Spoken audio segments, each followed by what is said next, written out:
Good afternoon. Thank you, Hardy Ones, for coming back this afternoon. We had votes for a couple of hours this morning, and I'd hope that the timing would enable us to meet then, but thank you for being here now. The clock is ticking. Time is passing. Here it is nearly June. The American people want us to be working to address their priorities, to create jobs, to grow the economy, to pass the minimum wage, pass comprehensive immigration reform.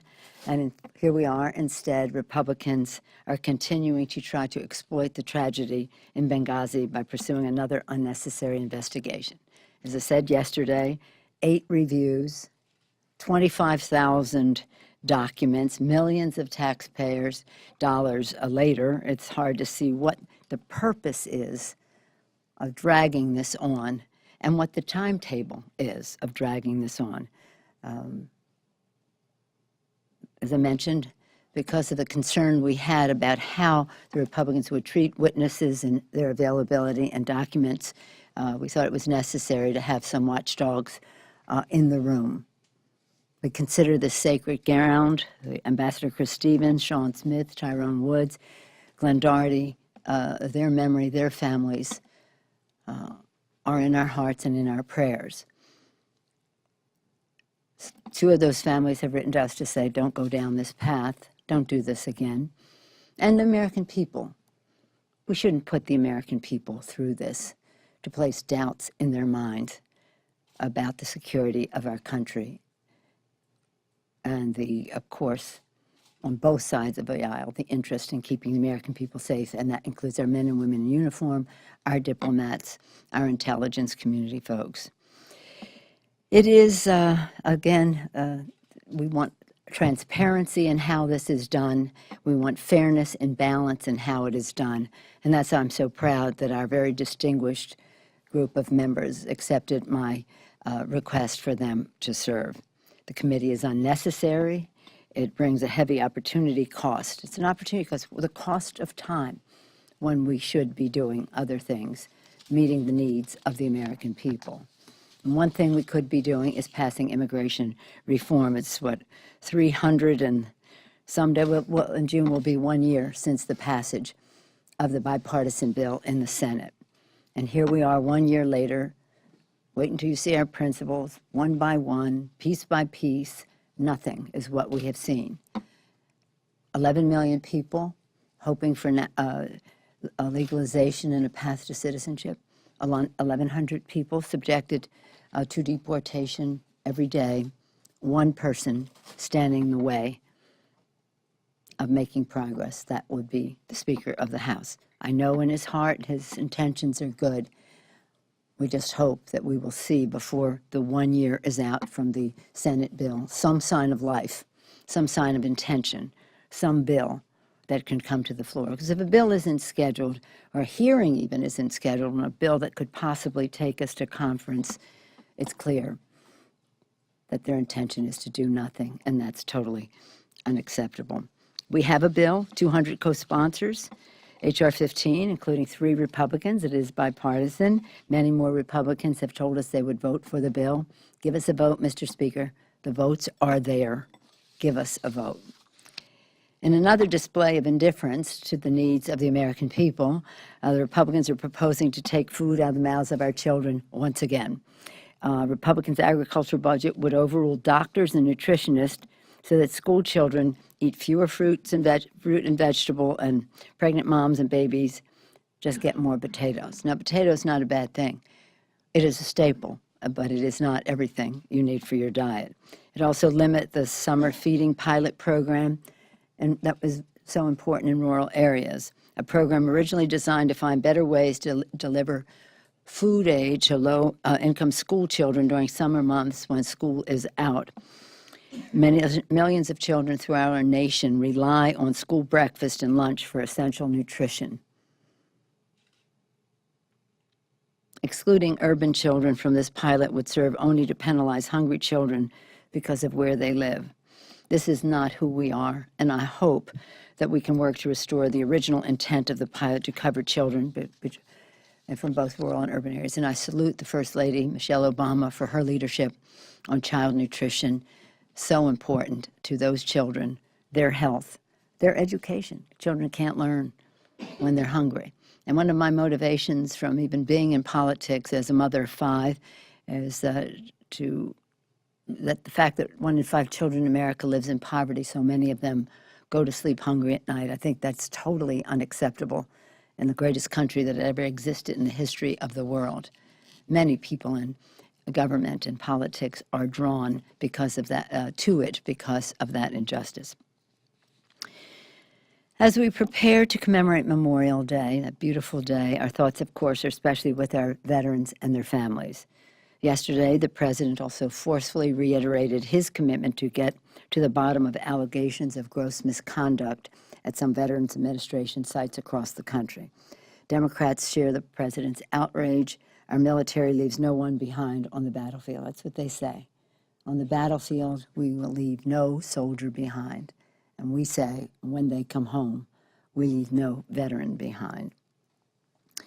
The allegations of misconduct that have been made are completely and utterly unacceptable. That behavior will not be tolerated. Once we have the facts, and this has to be evidence-based, and we know some things for sure already, there must and will be accountability, but we must think in a bigger way, I believe, about Veterans Affairs.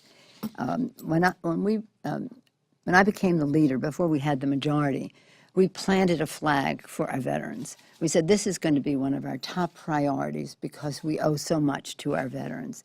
This was in 2007. No, 2005. 2005. We met with the veteran service organizations to see what their priorities were. There's a long list, and so we said you have to prioritize so that we know what we have to go out there and fight for in the near term and then add to that list. Some of what we proposed got Republican support, as you may recall at that time, when we wanted to expand the veterans budget and the rest, now in the minority, one of the Republican, the chairman of the Veterans Affairs Committee, Chris Smith, was the chairman of the committee. He supported some of our initiatives. The Republicans deposed him as chair and threw him off the committee. So it wasn't until we got to the majority in 2007 that we were able to, sworn in 2007, that we were able to do many of the things. The advanced appropriations so that they would not be at the mercy, veterans would not be at the mercy of some other arbitrary timetable, the veterans budget, so many things over the period of time, Agent Orange and some of the other responsibilities that we have, PTSD, recognition of that and the needs for that. So it added to the workload of the Veterans Affairs Committee. And maybe they don't have the absorptive capacity for it. Maybe when we go into war, we should be thinking about its consequences and its ramifications. You would think that would be a given, but maybe it wasn't. And so we go into a war in Iraq, go into Afghanistan, leave Afghanistan for Iraq with unfinished business in Afghanistan. 10 years later, we have all of these additional veterans. In the past 5 years, 2 million more veterans needing benefits from the VA. That's a huge, huge increase. And as Bernie Sanders said, I had the privilege of introducing the commander of the American Legion to a joint session, House and Senate Veterans Affairs Committees, over on the Senate side. And that, in his opening remarks, he said, policymakers have to consider what this means after the war to veterans and their families. So maybe we just have to take a bigger look. Incrementally, it's hard to absorb 2 million veterans in 5 years, in addition to everything else, with additional needs like PTSD, Agent Orange, which we proudly added to the opportunities for veterans to get benefits. We have the Affordable Care Act that is out there that is providing resources for more federally qualified health clinics around the country. Maybe we should take a look at how we deal with our veterans' needs in a way that says, let's help them closer to home. Whether that's a federally qualified health clinic or in some other institution that provides health care closer to home, especially important for our veterans who live in rural areas. I was here when we did, after 9/11, we decided we were going to establish a new department. I happen to think that was not our most efficient work, but I do think, I mean, it's like a horse drawn by a committee, this agency that had so much jurisdiction. But anyway, whatever I think of that, the fact is we did establish another agency. Maybe we should look at the VA instead of thinking incrementally, to think entrepreneurially. How do we get care extramurally, outside of the walls of the VA, to our men and women in uniform, where they live, where they need, and in a timely fashion? So I would hope that the committees of jurisdiction, the Veterans Affairs Committee in both the House and the Senate, the appropriators in both places, maybe even a piece of it is the Armed Services Committees, could take a look to see how we think in a bigger way about how we meet the needs of our veterans instead of incrementally over time, because the incremental approach doesn't work when you get 2 million more vets over the past 5 years. The absorptive capacity is almost impossible, and most importantly, we must meet the needs of our men and women in uniform when they come home. They are our heroes. What hasn't been talked about, we did that day at the Senate, and we did yesterday here in the Capitol. I had a reception to honor Elizabeth Dole, Secretary Senator Elizabeth Dole, for her work with caregivers. Probably 5 million caregivers in our country caring for our men and women in uniform, our veterans, when they come home, many of them with unseen scars. It's such a sad thing, and many of the caregivers were there yesterday. And just imagine that largely many of them receive no compensation for this, and yet 5 million people are caring for our men and women in uniform. Another consequence of war that probably was not accounted for when we went into the war in Iraq and Afghanistan. We were going in, but we could have dealt with it, finished it, instead of starting another war and then prolonging another war. But that's another story. If you ask me, I'll tell you what I think of that. In any event, here we are, wasting time on an unnecessary investigation. If you look at the purpose as spelled out in the resolution, everything that is in there has been dealt with. And if the last thing to deal with is to have better protection at our embassies and our facilities across the world, and let's take that up in the proper committees of jurisdiction, the authorizing committee and the appropriating committees where these resources would be voted. But let's not have a budget that squeezes all of that, and then say we have to establish a committee to revisit all of the purposes that are spelled out here. Been there, done that. What's the purpose? What's the timeline? What are the milestones of success that we should be looking for? That's why we send people to that committee, not to validate it, not to give it legitimacy, but to try to give the American people some transparency, some sense of what is happening here. All of it just a diversionary tactic for not being able to come up with anything good, to create jobs, to grow the economy, to pass immigration reform, to do the things that we really need. If we passed immigration reform, we would reduce the debt by almost $1 trillion. We would increase the GDP of our country. It's an economic issue. You can make a business case for it. Create jobs, grow the economy, do the right thing, honor our responsibilities to the American people. Any questions? Leader. Yes, ma'am. Madam Leader, you were talking about the need to sort of address the bigger problems within the Veterans Affairs Administration rather than doing it incrementally. Can you sort of describe more about what you're looking for? Are you looking for the Veteran Affairs Committee in the House and the Senate to actually tackle legislation to overhaul the agency operations? Well, there is some legislation, and the House perhaps in the Senate as well, but I should speak from the standpoint of the House, that does talk about some overall Veterans Affairs. But I'm just saying in that context and we have to think in a big way because this is a very big challenge.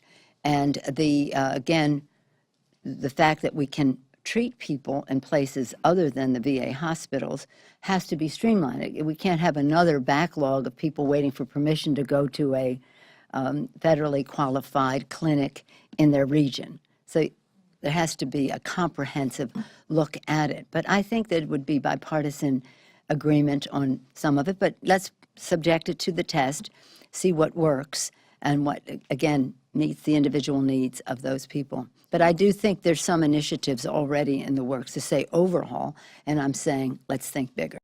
So you are looking for some congressional action? Oh, yeah. No, I said I think that the committees of jurisdiction should look at this. Yeah. I'm not calling for a special committee. But you know what? If that's necessary at some point, it would certainly be more useful than the waste of time we're doing on the Benghazi. Yes, sir.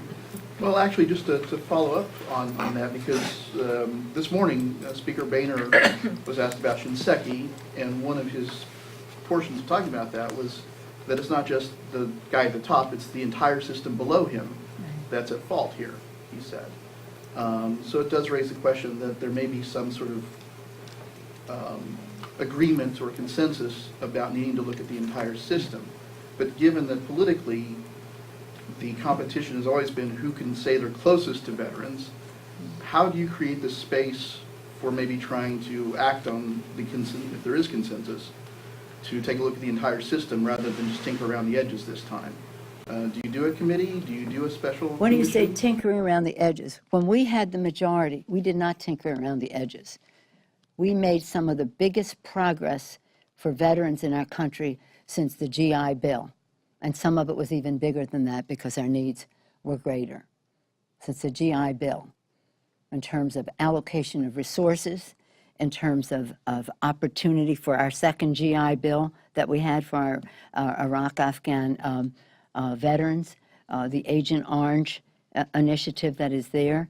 The list goes on and on. In fact, if you want me to, I'll show you a film of how it was introduced at the American Legion conference several years ago about what we accomplished in the majority. It was huge. It was huge.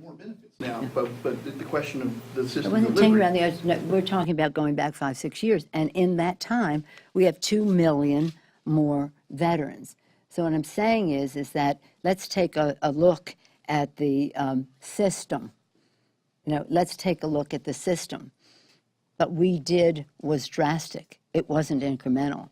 But now with additional 2 million more veterans, and by the way, the veterans from Iraq and Afghanistan, according to a report that just came out, are going to cost us $4 to $5 trillion in their lifetimes.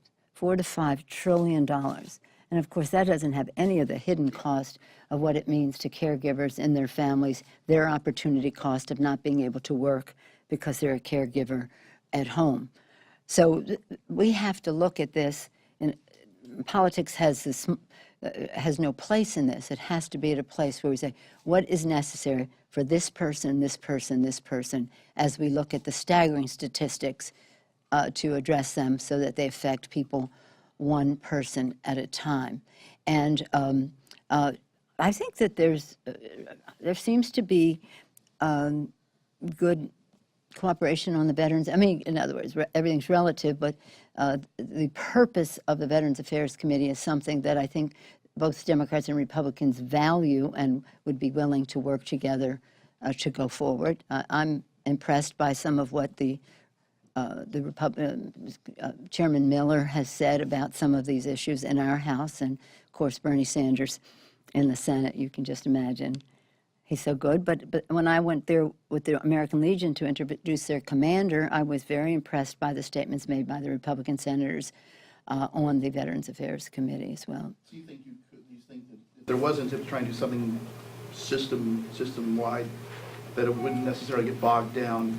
I think that the public, again, transparency, the more the public knows about any subject, the better we'll do at addressing it. President Lincoln, you've heard me say over and over, President Lincoln said public sentiment is everything.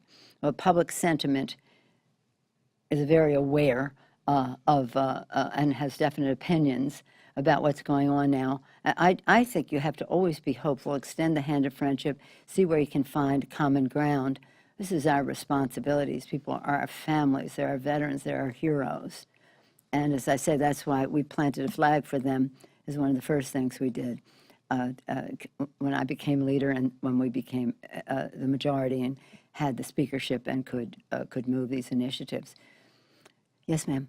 On the issue of public transparency, the USA Freedom Act passed today. It took a long time for judiciary and intel to be able to come together to pass this bill. Do you think that there will be further reforms, or do you think that this bill is a satisfying middle ground for No, I think people? that this bill is a compromise. It passed out of committee, both committees unanimously. Some changes were made before it came to the floor that caused some unease for some members, but John Conyers, who led the way for the House Democrats on Judiciary, and Dutch Ruppersberg in the Intel Committee both recommended a yes, and Conyers, his liberal credentials, his progressive credentials are second to none here.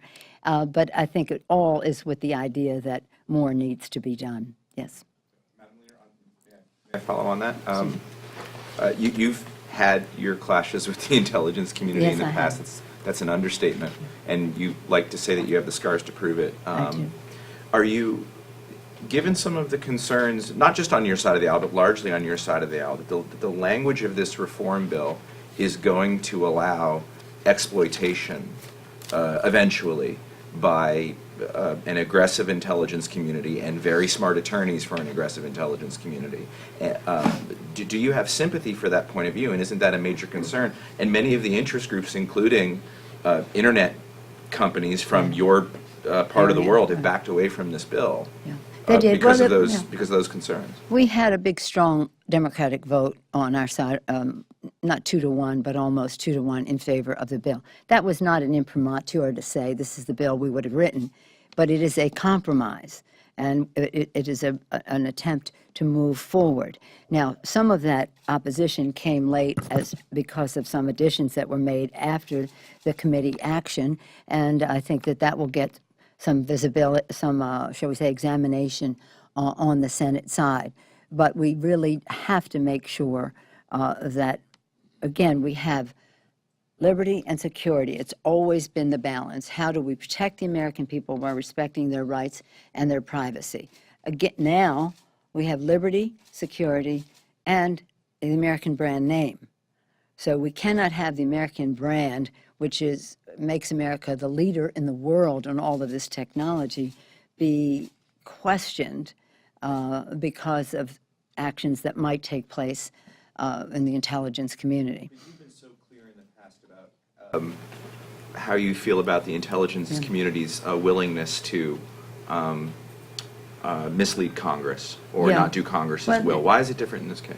Well, here's the thing. Let me really be clear. I have great respect for our men and women who serve in the intelligence community across the country and in our own country. They're courageous. They protect our freedom. Many of them risk their lives, and we owe them a great deal.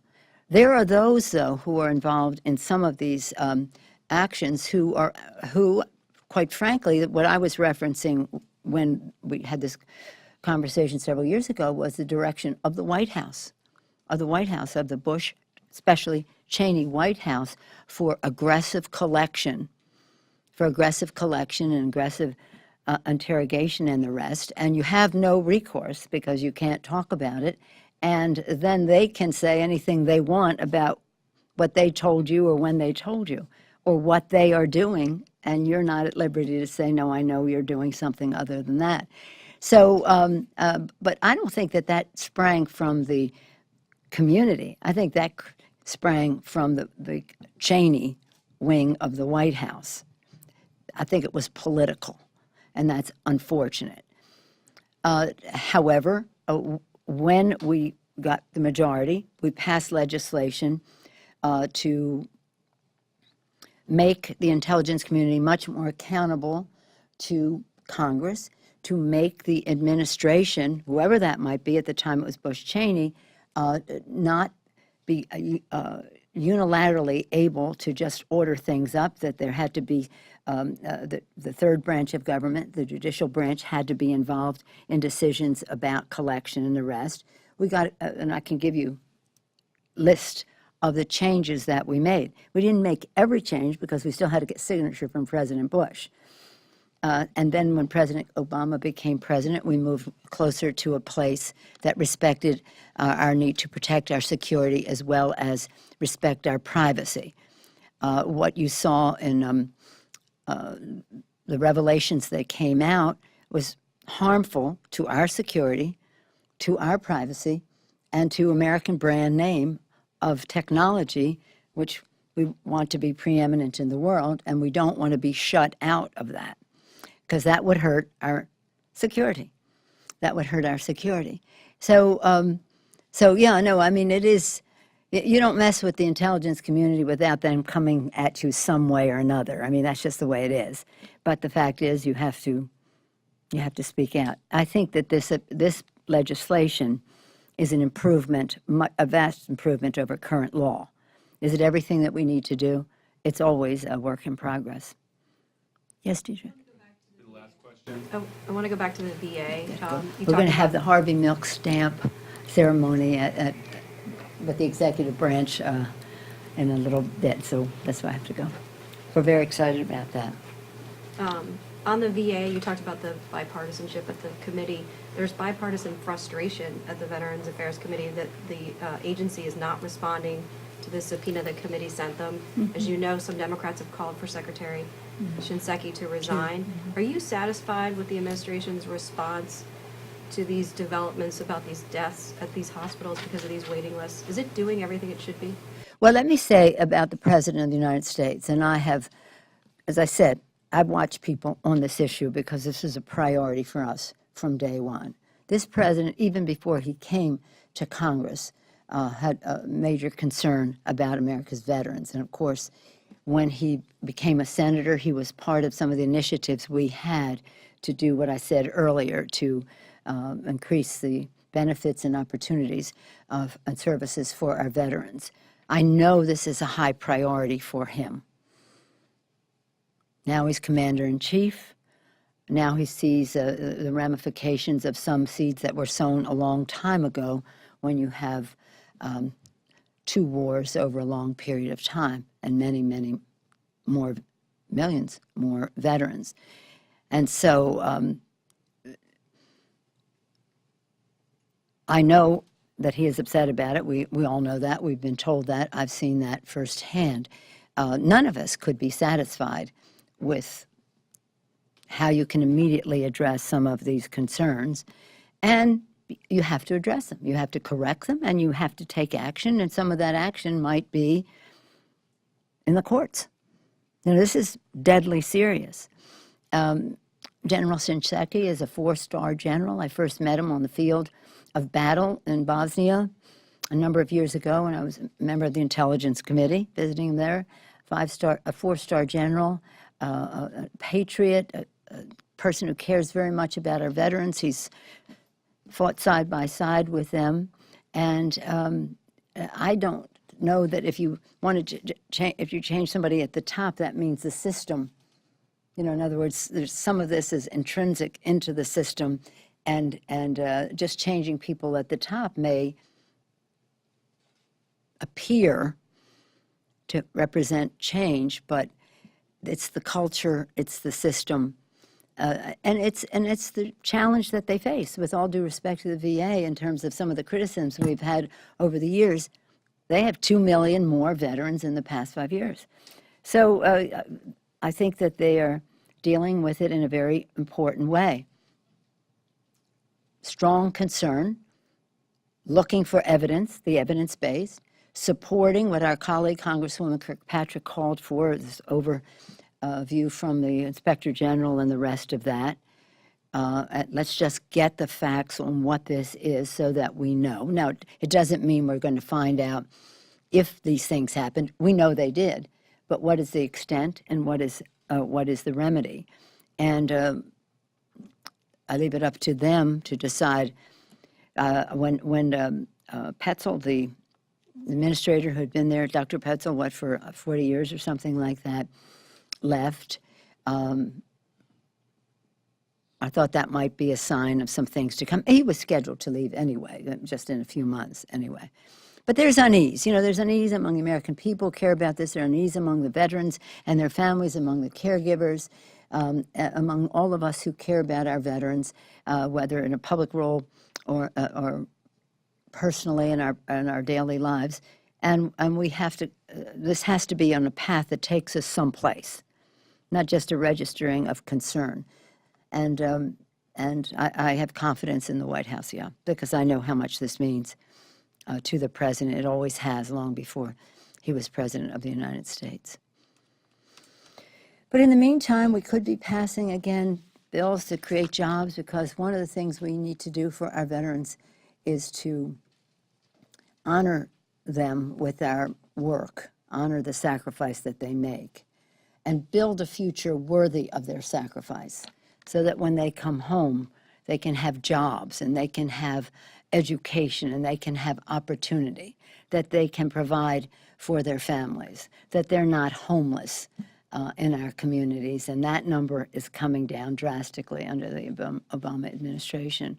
So let's remember that our veterans not only get their benefits from the Veterans Affairs Committee and the Veterans Administration, but it springs from all of the other things in our society, whether it's Social Security, Medicare, Medicaid, food stamps, living wage, job creation, entrepreneurship, ability to create jobs because they can get credit and they can get contracts from the federal government and the rest. There's plenty more that our veterans need in terms of their economic success for themselves, for their families, for their children, that go beyond the Veterans Affairs Committee.